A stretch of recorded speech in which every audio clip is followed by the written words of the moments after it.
Ada pepatah yang bilang, kalau tak kenal, maka tak sayang.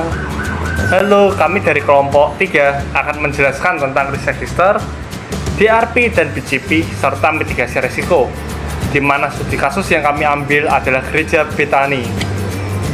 Untuk kelompok kami terdiri dari saya, Alan Dharma Saputra dengan NIM 6820230111, lalu ada Brian Granesa Arnah Putra dengan NIM 6820230007, serta ada Felix Felipe Ferry dengan NIM 6820230001. Lalu yang selanjutnya saya akan menjelaskan tentang profil Gereja Betani, di mana untuk Gereja Betani ini itu terletak di Salatiga, untuk lebih tepatnya di Jalan Jenderal Sudirman nomor 105, dan di mana untuk awalnya ini bernama Gereja Bethel Indonesia dan merupakan cabang pertama dari GBI Gajah Mada Semarang.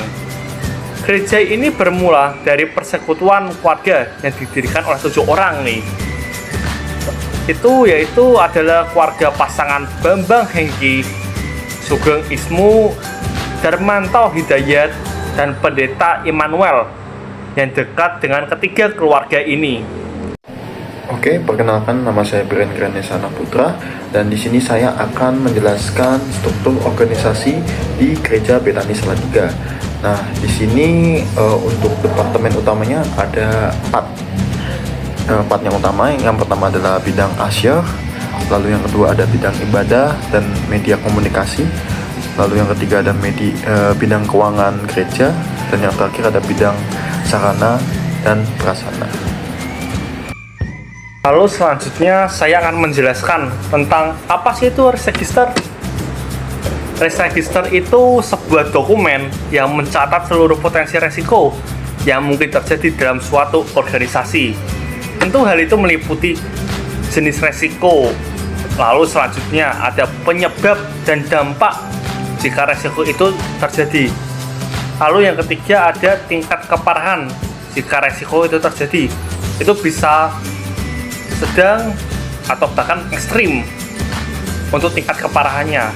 Lalu yang terakhir adalah bagaimana cara mitigasi atau pencegahan sebelum resiko itu terjadi dan penanganan setelah resiko itu terjadi.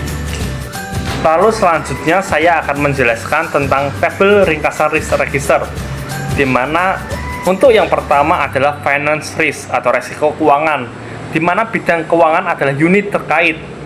Di sini tuh resikonya itu adalah bisa aja terjadi peretasan akun bank yang menyebabkan uang yang tersimpan bisa aja hilang. Selain itu, bisa juga hilangnya data keuangan yang tersimpan di Gold Drive yang menyebabkan perhitungan dan keuangan di dalam Gereja Betani itu menjadi kacau. Oleh karena itu, untuk skor inherence yang kami berikan adalah high, karena hal itu bisa sangat terjadi dan dampak yang diberikan juga tidak main-main. Selanjutnya ada operational risk, di mana unit terkaitnya adalah bidang ibadah dan media komunikasi. Untuk hal ini tuh resiko yang bisa aja terjadi, yaitu akun YouTube-nya itu bisa diretas, yang menyebabkan terganggunya siaran ibadah online dan hilangnya arsip digital, yang dimana hal itu tuh membuat ibadah yang seharusnya dimulai jam 7 itu bisa mundur, bahkan dibatalkan. Tentu untuk skor inherent yang kami berikan adalah medium 6, di mana hal itu bisa dibilang merugikan, tapi itu lebih merugikan secara arsip digital dan untuk mundurnya atau kehilangan waktu yang seharusnya ibadah itu dilakukan. Selanjutnya itu ada resiko data privasi, di mana itu bidang asyar yang bertanggung jawab, di mana untuk resiko yang terjadi itu kebocoran data pribadi jemaat baru akibat sistem manual tanpa enkripsi. Apa yang terjadi? Dampaknya pun untuk data-data jemaat itu bisa disalahgunakan, entah untuk didaftarkan pinjol atau lain sebagainya. Oleh karena itu, skor inherent yang kami berikan adalah high atau 9.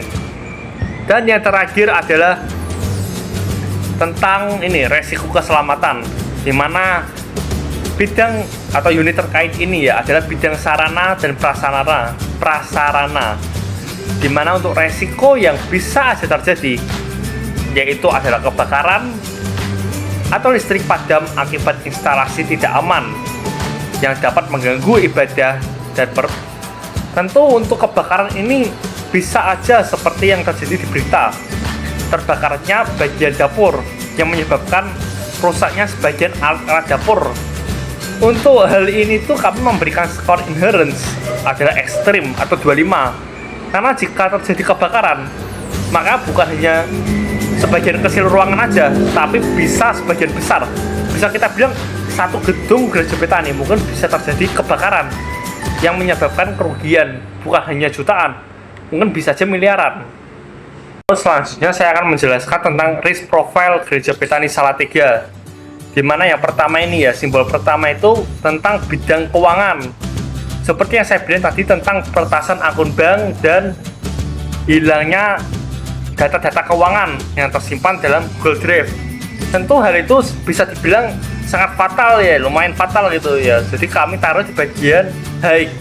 Karena yang namanya keuangan itu, jika uang hilang, maka sesuatu yang sudah dianggarkan itu tentu dibatalkan karena hilangnya uang. Dan yang namanya data keuangan itu jika hancur, maka jika hilang ya, maka susunan atau apa yang sudah direncanakan itu langsung buyar karena hilang data keuangannya. Lalu di bagian yang simbol kedua ini, itu yang bertanggung jawab adalah bidang media komunikasi dan ibadah. Seperti yang saya bilang tadi tentang peretasan akun YouTube ya. Jika akun YouTube-nya diretas, maka itu selain menyebabkan arsip digitalnya hilang, itu bisa menyebabkan yang namanya mundurnya waktu ibadah online yang sudah ditentukan. Misal jam 7 dimulai nih, tapi karena adanya peretasan seperti ini ya, maka itu bisa aja mundur menjadi jam 10, bahkan dibatalkan. Tentu oleh karena itu kami memberikannya di level yang medium, karena bisa dibilang cukup berdampak tapi nggak terlalu parah gitu untuk tingkat keparahannya. Lalu selanjutnya itu ada simbol ketiga ini bidang aser. Itu tentang yang menangani data jemaat. Jika data jemaatnya hilang atau bahkan disalahgunakan ya, itu tentu sangat merugikan umat. Bahkan itu menyebabkan ketidakpercayaan umat terhadap gereja Betani karena hilangnya data atau informasi pribadi mereka. Oleh karena itu kami taruh di bagian high, karena itu data itu fatal ya, bisa buat pinjol dan lain sebagainya. Dan yang terakhir itu adalah simbol yang keempat ini, itu adalah bidang sarana dan prasarana, dimana ini tuh fatal banget, ini ekstrim lah kita bilang. Karena kalau terjadi kebakaran itu bukan hanya satu ruangan, bahkan satu gedung gereja Betani bisa aja kebakaran, yang menyebabkan kerugian itu bukan hanya jutaan lagi, bahkan miliaran. Selain itu untuk listrik padam itu juga kadang karena konsleting ya, itu bukan hanya sekedar mati lampu doang, tapi bahkan bisa menyebabkan yang namanya korsleting gitu ya, konslet gitu. Oke, di sini selanjutnya saya akan menjelaskan BCP atau disebut Business Continuity Plan dan DRP atau disebut Disaster Recovery Plan. Nah, kalau BCP ini fokusnya adalah menjaga agar kegiatan utama tetap berjalan meskipun terjadi gangguan seperti adanya contohnya bencana, serangan cyber, dan dilakukannya ini saat gangguan sedang terjadi agar operasional gereja tetap berjalan. Nah, selanjutnya DRP atau Disaster Recovery Plan. Nah, ini fokusnya pada pemulihan sistem dan data setelah terjadinya gangguan. Jadi ini dilaksanakan setelah gangguannya terjadi dengan tujuan agar semua sistem dan layanannya bisa pulih secepat mungkin. Oke, di sini selanjutnya saya akan menjelaskan analisa PCP dari kelompok kami dalam bentuk ringkasan tabel. Nah, yang pertama ini ada kode risiko FIN 01, yakni ini dimiliki oleh bidang keuangan gereja. Nah, di sini pelayanan keuangan tetap bisa dilakukan dengan menggunakan dana cadangan atau sistem keuangan lain sambil menunggu pemulihan data tersebut. Nah, dan selanjutnya nomor 2 itu ada kode risiko MED01. Itu dimiliki oleh bidang ibadah dan media komunikasi. Nah, untuk analisanya, bila akun YouTube-nya diretas ataupun ibadah online-nya terganggu, kita bisa beralih ke platform alternatif seperti melalui Zoom ataupun live di Instagram ataupun juga platform TikTok, media sosial lainnya. Nah, kita juga siapkan nih rekaman ibadah sebelumnya sebagai cadangan. Oke. Selanjutnya yang nomor 3 ada kode risiko ADM01. Nah, ADM01 ini dimiliki oleh bidang Azure. Nah, jikalau terjadi kebocoran data jemaat, maka proses administrasi tetap bisa lanjut secara manual atau offline. Dan untuk sementara data baru tidak dimasukkan ke sistem digital dulu, agar biar aman dan datanya tidak tercuri lagi gitu. Dan kode yang terakhir, kode risiko yang terakhir ada SAF01, yakni dimiliki oleh bidang sarana dan prasarana. Seperti kebakaran atau listrik padam, tentunya pihak ini sudah menyiapkan genset dan juga alat pemadam api ringan atau singkat APAR, dan juga bisa mengalihkan ibadah ke ruangan lain yang aman tentunya dan juga kondusif. Oke, di sini selanjutnya saya akan menjelaskan dalam bentuk tabel ya, sama seperti BCP, dan selanjutnya ini ada DRP atau Disaster Recovery Plan. Nah, seperti contoh yang pertama ini bagian yang kode risiko FEN01 yang dimiliki bidang keuangan. Nah, jika terjadi peretasan dan data keuangan hilang, maka gereja akan mengembalikan data dari backup dan tentunya juga melakukan audit keamanan dan juga mengganti password atau username akun dan kredensial yang berisiko. Nah, lalu yang kedua ini kode risiko MND01 yang memiliki bidang ibadah dan media komunikasi. Nah, jikalau akun YouTube diretas, tentunya kita bisa mengakses ulang melalui recovery akun, lalu unggah ulang konten dari hard disk backup dan reset akun Google Workspace agar lebih aman. Lalu yang ketiga ini ADM01 yang dimiliki oleh bidang Azure. Bila kalau ada kebocoran data jemaat, maka tentu kita harus mengisolasi data yang bocor, jangan sampai tersebar luas lagi, dan tentu laporkan ke otoritas internal dan juga pihak berwajib, serta hapus akses dari perangkat yang rentan setelah dilakukan audit. Dan yang terakhir ada SAF01. Jikalau terjadi kebakaran ataupun listrik padam, Disaster Recovery Plan ini mencakup tindakan seperti memadamkan api dengan apa, lalu tentunya juga mengevakuasi jemaat agar tidak ada satupun yang menjadi korban, dan serta memeriksa serta memperbaiki jaringan listrik dan fasilitas ibadah. Tentunya misalnya kalau disebabkan oleh konsleting, itu harus diperbaiki dan dicek arus listriknya, ataupun juga disebabkan oleh kebakaran dari dapur atau lain sebagainya, itu perlu dicek apakah tabung gasnya ada yang bocor atau tidak. Nah, dari intinya itu mengenai BCP dan DRP, perbedaannya itu kalau BCP membantu gereja tetap melayani jemaat tanpa henti meskipun sedang menghadapi. Oke, selanjutnya saya akan menjelaskan strategi mitigasi risiko utama. Yang pertama ini ada kode risiko FN01 yang dimiliki oleh bidang keuangan. Nah, agar terhindar peretasan akun bank dan hilangnya data, dia perlu mengaktifkan firewall, melakukan enkripsi data, dan 2FA serta backup rutin, audit keamanan sistem keuangan, dan Google Drive. Lalu yang kedua ada ini yang bidang ibadah MID01. Agar tentunya terhindar dari akun YouTube-nya diretas, dia perlu melakukan pelatihan cyber hygiene, aktifkan 2FA, dan backup konten ke hard disk eksternal.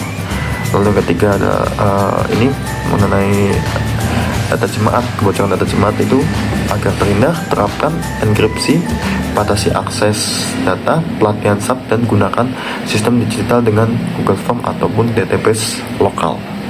Nah, terus yang terakhir ini mengenai SF01, yaitu sarana dan prasarana. Agar terhindar dari kebakaran dan juga menangani listrik padam, tentunya perlu memasang genset dan juga cek instalasi listrik, tambahkan APAR, lalu perlu juga melakukan inspeksi rutin area rawan seperti dapur dan di ruang ibadah. Oke, selanjutnya saya akan menjelaskan mengenai batas toleransi resiko atau singkatan BTR dan juga kertas kerja. Di sini kami menggunakan template yang sebelumnya dikirim di kelas dan juga sudah kelompok kami kerjakan. Nah, di sini pendapatan organisasi yang kita tetapkan adalah 960 juta.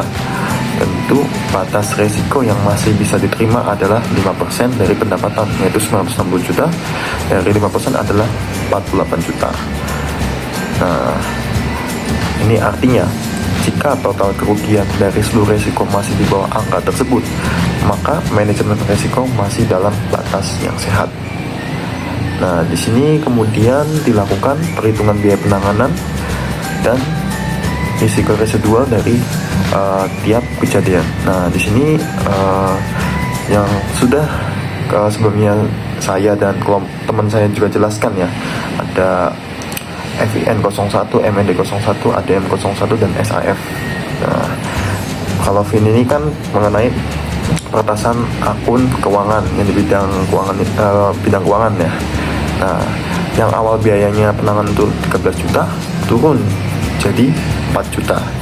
Lalu MND 01 ya, ini jikalau YouTube yang dilepas, yang awal dari 6 juta turun jadi 2 juta. Lalu ada kebocoran data jemaat yang awalnya 4,5 juta turun jadi 500.000. Lalu yang terakhir ini ada sarana dan prasarana mengenai kebakaran dan listrik padam yang awal dari 10 juta turun jadi 2 juta.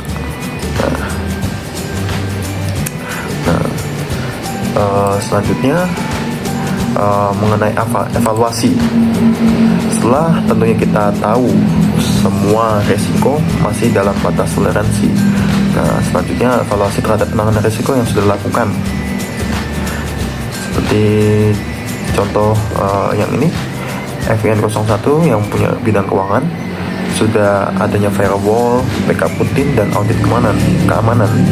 Tentu resiko yang awalnya 12 yaitu high ya statusnya, di skor residualnya atau sisanya itu turun menjadi 4 atau statusnya medium.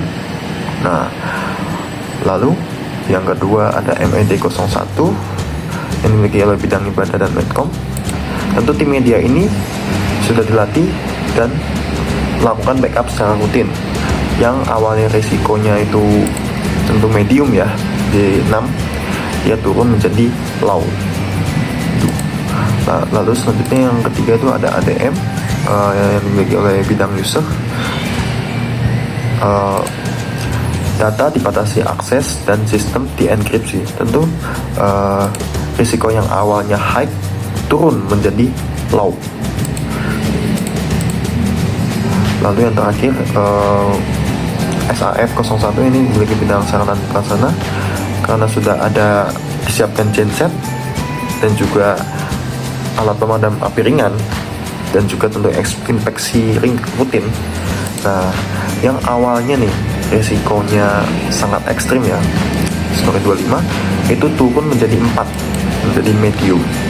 Nah, tentu dengan semua ini tingkat resiko residual berhasil diturunkan secara signifikan dan dampak finansial dari semua risiko bisa ditekan di bawah ambang toleransi.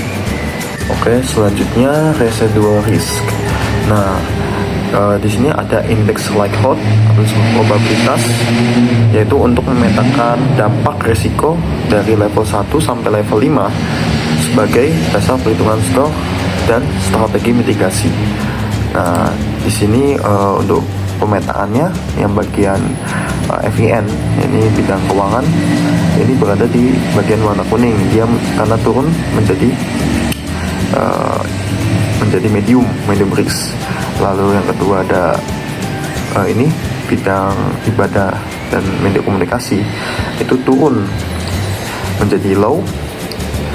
Lalu yang ketiga ada ini mengenai data jemaat, yaitu bidang asyir, yaitu turun juga menjadi low. Dan yang terakhir ini mengenai bidang sarana dan prasarana, turun menjadi medium. Dan selanjutnya akan dijelaskan oleh teman kelompok saya, yaitu Felix Felipe. Baik, berikut saya akan menjelaskan soal teknik pengendalian risiko di gereja Bethany. Itu ada terdiri 3. Yang pertama itu ada loss reduction atau pengurangan kerugian. Lalu kedua ada duplication atau duplikasi. Lalu yang terakhir itu ada loss prevention atau pencegahan kerugian. Untuk teknik pengurangan kerugian atau loss reduction itu yang kami solusikan itu ada pertama ada penyediaan APAR, alarm asap, pelatihan pemadaman kebanyakan jika kebakaran benar-benar terjadi. Lalu yang kedua itu ada penggunaan dana darurat bila terjadi bencana atau gangguan besar. Lalu yang ketiga itu ada menyediakan ruang ibadah alternatif jika ruang utama tidak dapat dipakai atau ada berbagai hal yang berhalangan sehingga membutuhkan ruang ibadah yang alternatif supaya ibadah itu tetap berjalan secara lancar. Lalu kemudian ada duplikasi atau duplication. Yang pertama itu ada backup data jemaat dan keuangan ke cloud dan hard disk eksternal. Ya, itu untuk membackup data-data jemaat yang supaya data-data ini tetap tersimpan dengan baik. Lalu ada penggunaan genset atau perangkat cadangan agar ibadah tetap bisa berjalan jika listrik padam atau sistem rusak. Lalu untuk loss prevention atau pencegahan kerugian itu solusinya itu ada pemasangan CCTV dan petugas keamanan di saat ibadah besar untuk mencegah pencurian. Lalu ada penggunaan password dan kontrol akses agar sistem tidak diakses pihak yang tidak berkepentingan. Lalu ada pemeriksaan instalasi listrik secara rutin untuk mencegah kebakaran akibat korsleting. Lalu kemudian ada tipe-tipe pengendalian resiko. Dalam gereja Bethany itu kita mengambil 3 juga. Yang pertama itu ada pencegahan, preventif, detektif atau pendeteksian, atau korektif, pemulihan.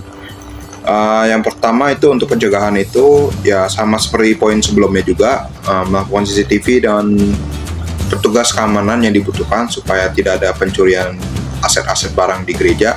Lalu kemudian ada pemeriksaan instalasi listrik supaya tidak ada kejadian hal yang memburuk seperti kebakaran. Lalu ada pembatasan akses sistem yang supaya akses ini tidak akan dipakai oleh sembarangan orang yang akan meretas sistem-sistemnya itu.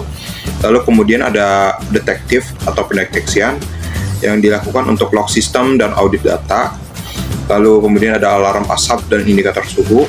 Kemudian ada pengawasan manual saat ibadah. Dan terakhir itu ada untuk pemulihan ini ada pemulihan data dari backup, data-data dari jemaat ini. Kemudian ada perbaikan sistem setelah gangguan. Lalu ada pengaktifan genset cadangan saat listrik padam. Baik, untuk bagian continuous improvement dari strategi mitigasi risiko itu ada terdapat 4 bagian. Yang pertama itu ada evaluasi berkala efektivitas sistem. Yang pertama itu ada audit keamanan sistem. Yang audit dilakukan ini harus rutin berdasarkan strategi risiko keuangan untuk mengidentifikasi celah dan memperkuat kontrol. Lalu ada kedua itu ada evaluasi ulang proteksi.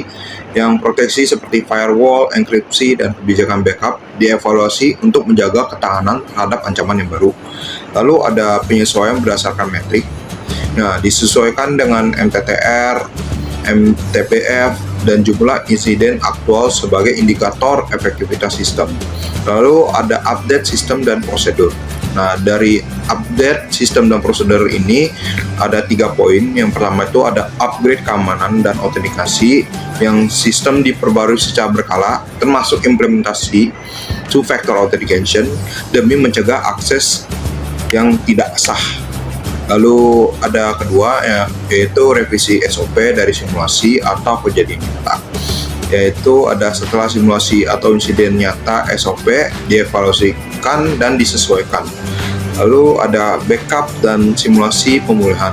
Nah, dari backup dan simulasi pemulihan ini harus diuji coba dulu dan ditingkatkan, lalu direview ulang secara berkala agar sistem siap saat terjadi gangguan. Lalu untuk peningkatan kompetisi dan budaya aman ini yang terdapat 3 poin ini, ada pelatihan tim media digital. Nah, di situ bisa ditingkatkan untuk meningkatkan kesadaran terhadap keamanan security juga. Lalu ada edukasi mitigasi fisik yang diperlukan petugas keamanan yang diberi pelatihan supaya ada kebakaran, hal-hal yang sangat ringan ini bisa dicegah. Maka perlunya petugas keamanan yang diberikan pelatihan soal alat pemadam api ringan ini atau apa. Lalu ada budaya sadar risiko. Nah, ini lebih kebiasaan sih. Jadi soal komunikasi antar divisi yang difokuskan pada pembentukan budaya proaktif terhadap risiko itu juga. Lalu yang terakhir ini ada pemantauan dan revisi strategi mitigasi. Yang pertama itu ada pemanfaatan temuan audit.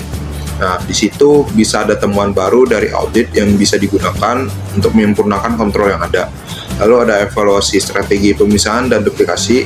Nah, dari situ termasuk evaluasi lokasi backup dan redundasi daya untuk menjamin kesinambungan operasional. Lalu ada checklist dinamis yang serta pemeriksaan yang disesuaikan secara berkala berdasarkan risiko terbaru yang muncul. Sekian presentasi kami dari kelompok 3. Terima kasih.